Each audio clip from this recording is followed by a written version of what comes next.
In today's video, I'm going to be, solving questions related to electrolysis. As I've told us earlier, that I'll be releasing videos in respect to applications of Faraday law of electrolysis. So you need to stay tuned. Today, we'll be looking at questions that talks about or that relate the applications of Faraday law of electrolysis, both the first law and the second law. You just need to get your note. Make sure you read those laws. Okay, now let's quickly consider this question.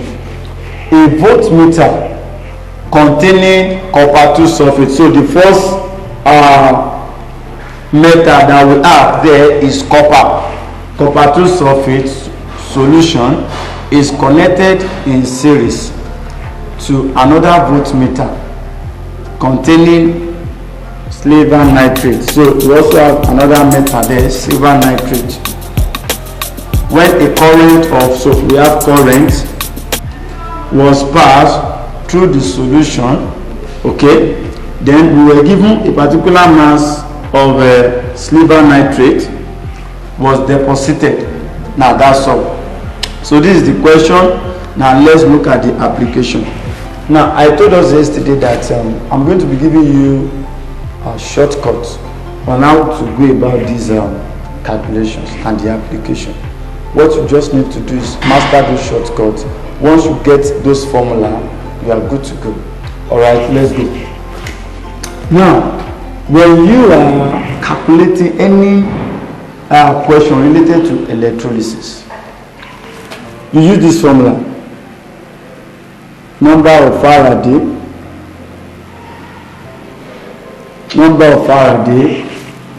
is equal to atomic mass.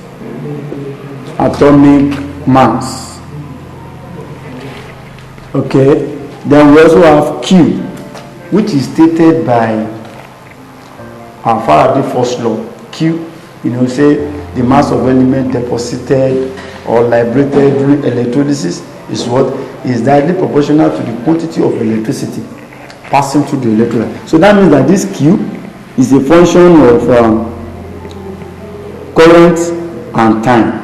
So this Q is also measured in coulombs, and then this number of Faraday is also measured in coulombs. You equate it to the mass deposited.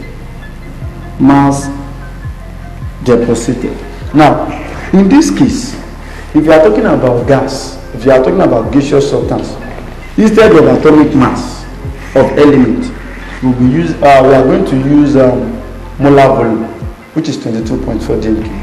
Okay, then this mass deposited will be volume liberated. Do you get that now? Okay, now here we have 4 parameters. Anytime you are solving electrolysis, one of these parameters will be missing, that's all. And the one that is missing, you will use that one as the subject of the formula. The one that is missing here will be the subject of the formula.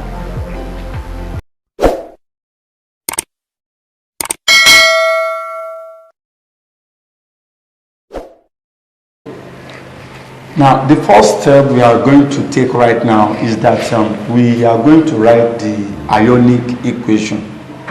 We have copper first. So this is the ionic equation of copper. You need to go and read on this one very well. Do you get that now? Ionic equation of copper. So copper is Cu2 plus, that's the valency of copper. I added 2 electrons here. Now, why? Copper is 2 plus A. These 2 carry minus, that's minus 2 plus 2. The total charge here is 0. And then any free element without charge, the valency is also 0. So now we have 0 charge here, 0 charge here. One number of copper here, 1 atoms of copper here, 1 atoms of copper here. So this equation is actually balanced. Now that's the first equation you are going to write.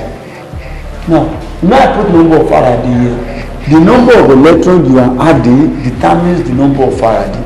So the way I'm adding 2 Faradays here now, so that means that I'm having 2F because I'm having 2 electrons here. Because of these 2 electrons, I'm going to be using 2 Faraday. If I need to add 3 electrons here, my number of Faraday here will be 3. If I'm adding 3 electrons here, my number of Faraday will be 3. If I'm adding 4 Faradays, then if I'm adding 4 electrons, I'll be adding 4 Faraday. So I will equate it to atomic mass of copper. Atomic mass of copper. So in this case now, this first equation answers this first line I mentioned.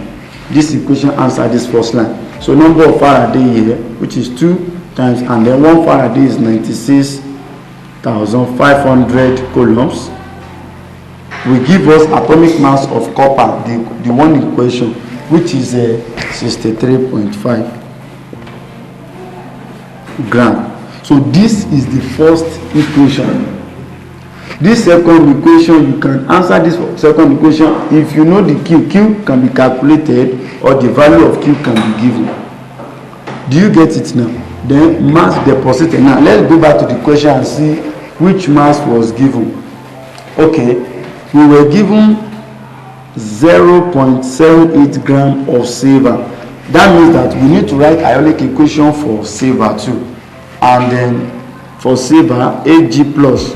The valency of silver is a +1, and that was why I said you need to read on reactivity series. By the time I was in the last episode, the link of that video will be displayed on the screen. So in the last episode, I was sharing with us the electrochemical series. So in the electrochemical series, Ag is +1. Because it is +1, I'm adding 1 electron here to give me Ag. So in this case now, I'm adding 1 Faraday. I'm going to add 1 Faraday. In this case now, I'm adding 1 Faraday to give me the atomic mass of silver. Now what's the atomic mass of silver? That is 108 gram. So this equation also answers the first equation here. This line answers the first equation here. So the second equation now, I told you earlier that one of the parameters will be missing, and the one that is missing will be the one that you are going to use as subject of the formula. Remember that in mathematics. Okay, mass deposited. So when we get to this place, we discover that we were given mass deposited of copper, because look at it, was deposited. So that means that mass deposited of copper was given, of silver was given, and that was a 0.780 gram. Automatically we don't know Q. So from here going forward, we are going to calculate Q, and that was what the question says. From here going forward, we'll be calculating Q, and that answers question number 2 here, that we should calculate the quantity of electricity. So we write the ionic equation for silver, and this is the ionic equation for silver. Okay, and applying the formula I give here, we'll be using this. Okay, so 1 electron, 1 Faraday, then equivalent to the atomic mass of silver. Then we were given mass deposited. Are you with me? Mass deposited. So this is the mass deposited for silver. Then we'll be calculating Q. If our Q is completely given, at least current times time, we can be very sure that what we are going to calculate here now will be mass deposited. So making Q the subject of the formula, it means that we are going to cross multiply, which means that Q multiplied by 108 and then 0.780 multiplied by 96,500. Do we get that? So from there going forward, Q can now be equal to 0.78 multiplied by let's just say 96,500. You know, we multiply like this. Okay, divided by 108. So the answer we get from here is now our Q.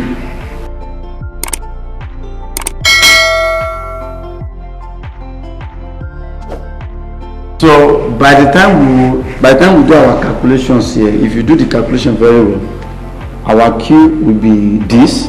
So when we run, let's just find it up to be a complete figure, and that will be 6 9. If you approximate it, that will be 97 columns. So 697 columns. That is our Q now.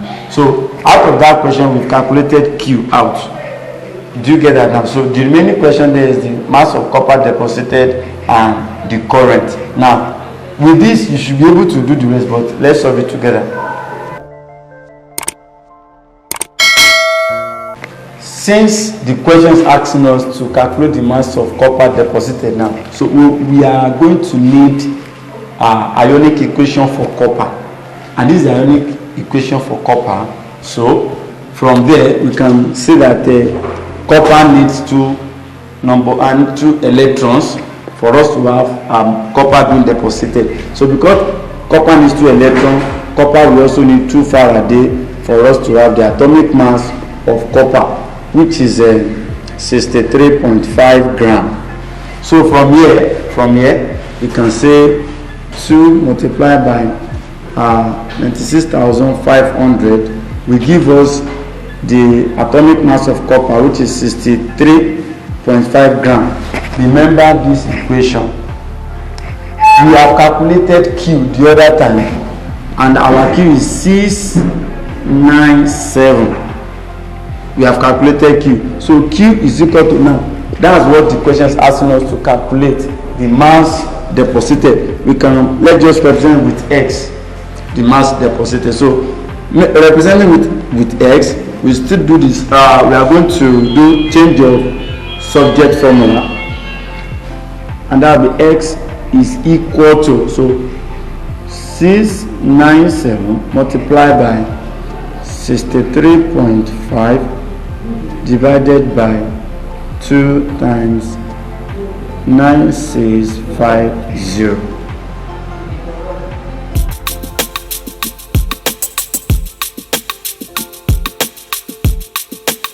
So if we do this calculation very well, we are going to have 0.23 gram, and that will be the mass of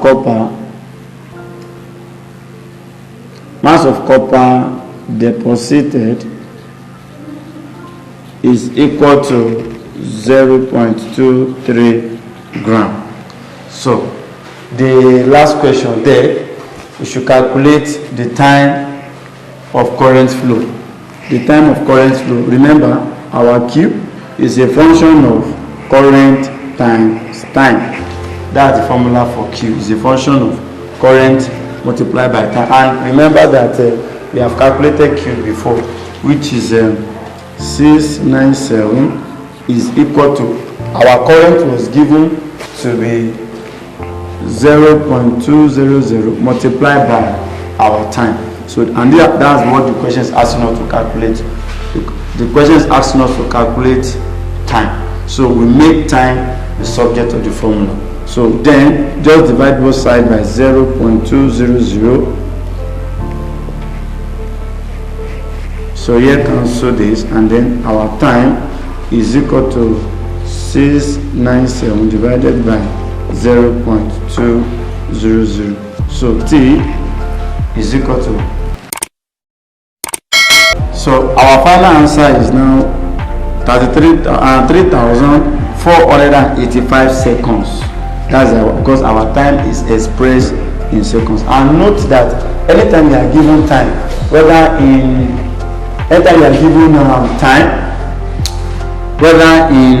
minutes or in hours, you need to convert.